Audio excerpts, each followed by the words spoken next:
All right, we got Rob. Let's go back to that game because Brady was just one story, one big story.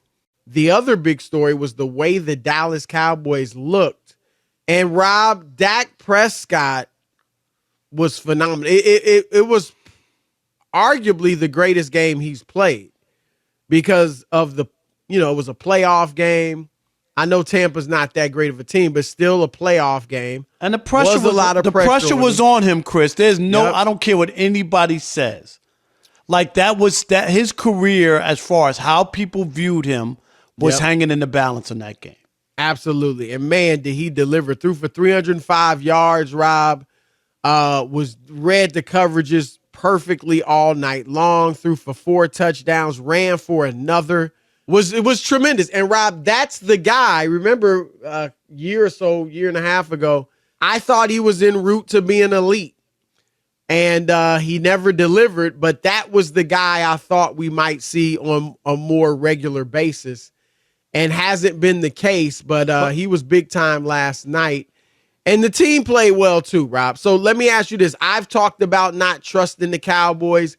Ephraim has talked about not trusting the Cowboys. You've talked about not believing in them. Did what we saw last night change your feelings about this team and Dak Prescott? No, not at all. Because, Chris, the one thing Dak Prescott is famous for is beating up bad teams. Tampa Bay's a bad team. It still is a playoff. I team. get it. I hear you. They very Chris, good, they didn't even have a 500 team. record. I'm not trying to. Dak does this, Chris, against bad teams. This year, I think he was 4-1 against teams with winning records. Okay, I'm just saying, but he does what he did last night. Right. This doesn't mean like, oh my God, all is forgiven. He's elite. They're going to win the Super Bowl. I mean, you got to feel good that he didn't have a stinker. He had 7 games in a row with an interception, so he didn't do that. Right. But I'm sorry. I'm not going to be a prisoner of the moment and all is forgiven. And what I've seen for the past 5 or 6 years is out the window. And now this is the real Dak Prescott against 8-9 Tampa Bay Bucs team, Chris, that I couldn't see beating Dallas. I just couldn't because of all the issues that team has. So, did he do what he was supposed to do? Yes. Did he change my mind that he's elite and he's on his way to Super Bowl? No. I'm sorry. I don't feel that way.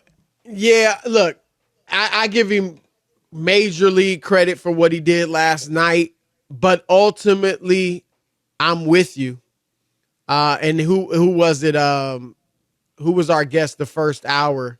Ephraim, saying you don't. It's about consistency with Dak and with the Cowboys. I mean, his last game of the season was his worst game of his career, and then he bounces back and plays his best game of his career. That's great, but you have to be more consistent.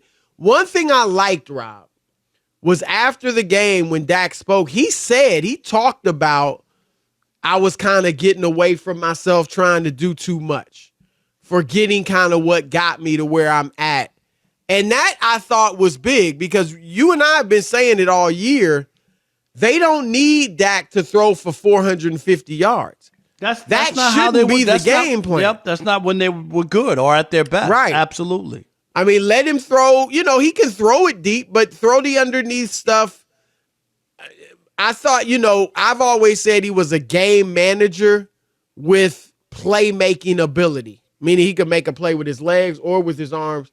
Nick Wright on First Things First today said he's an elite game manager, which is not a bad phrase to describe Dak Prescott either. But I think he played more like that, Rob. He's not just who's a game manager. I guess, I don't know, Ryan Tannehill, maybe. Not that's not a great description, but yeah. We know what a typical game manager is like. He's not that. But he's also not the elite player that's going to carry the team to where they need to go. So last night I thought they hit the balance, and he ended up with a great game and 5 touchdowns. But I'm with you, Rob. Look, that was great last night. That was step number 1. But, Rob, I said a few months ago, you may remember, if Dak Prescott is who we think he is, who he's supposed to be, and worth the $40 million a year, they'll get at least to the NFC title game. Now, look, they got to go through San Francisco.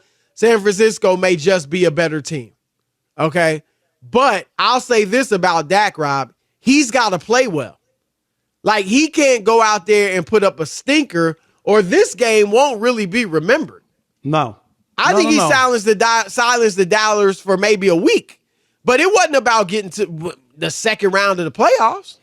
Not at all. I mean, they're bigger fish to fry. This is a franchise, and I get it, Chris. You know, it's so easy, and I hear people all the time, well, they weren't around in 1992. You can't blame what's happened the last 25 years on this team or what. You still wear it. You still got that uniform on. They had lost 8 straight road playoff game, right? 8 straight road playoff game. That was their first one since 92. Yeah, those are facts. You can say, oh, well, these Lions don't know anything about 1957. Chris, they got 1 playoff win since 1957, no matter who's wearing the uniform. Those are facts. And you carry those kind of things in. So Dak needs to have another good game. Now, you're right. They might just not win because they're not as good as San Francisco. Right. That's fine. But he has to play well. Absolutely. He can't have 3 picks. Like that's when people will say, okay, Dak was just who we thought he was. Right. He beat up Tampa Bay because they're not that good and they had an under 500 record and all that. But then they played a great 49ers team and he wet the bed. That's right. What the conversation will be. No, I agree with you. That's the thing. His narrative will not have moved one bit if he goes out there and lays an egg against the Niners. Now, if he beats them and plays great, then it does change. And, people begin to think, well, maybe Dak will be elite, And so, huge game for him again. We just can't emphasize enough for all those that are throwing the flowers all at Dak's feet today. And he was great. He deserves some praise and some props. But the Buccaneers were 8-9. They were supposed to beat the Buccaneers, right? No doubt about it. And again, this was a wild card game. And I get it, Dak's done way more than Daniel Jones. But we're not about to crown Daniel Jones because he was terrific against Minnesota. Chris, he has 3 300-yard games this year. 2 against Minnesota and 1 against the Lions. Right. Sorry, I'm not crowning you for beating and a lot of people have Vikings. been, Rob. I know. I told you I was shocked. You gotta wait. You gotta wait. Chris. Now, for the Cowboys themselves, Rob, look, I've said all season long, their A game, I've said, is as good as anybody in the NFC. Now, we'll see if it's as good as San Francisco's or maybe Philadelphia's. But it's up there with if their A game is elite. Let's put it that way. If they play their A game, they're in the same sentence with San Francisco and Philadelphia. And I think Kansas City, Buffalo, and Cincinnati too. But they are inconsistent.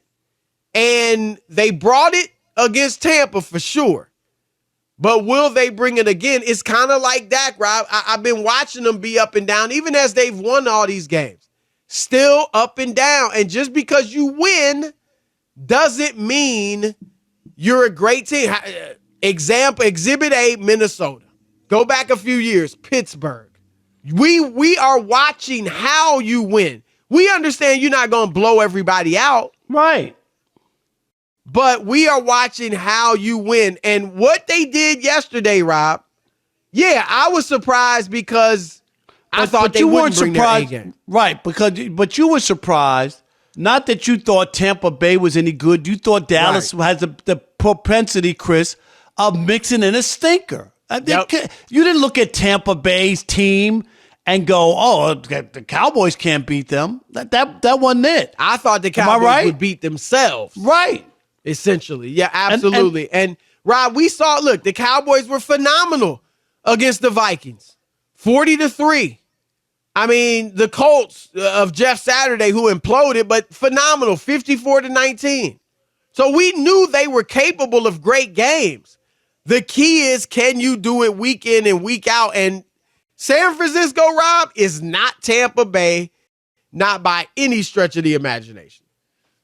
Not close, Chris. Nowhere close. So we will see. But look, congratulations, Cowboys. They did prove me wrong. I thought they would lay an egg. And Dak, did his thing. Congrats to him. But Rob, like we said, to win a championship, you've got to be consistent. And that's what neither of them have been this season. And so we'll see if they can do it.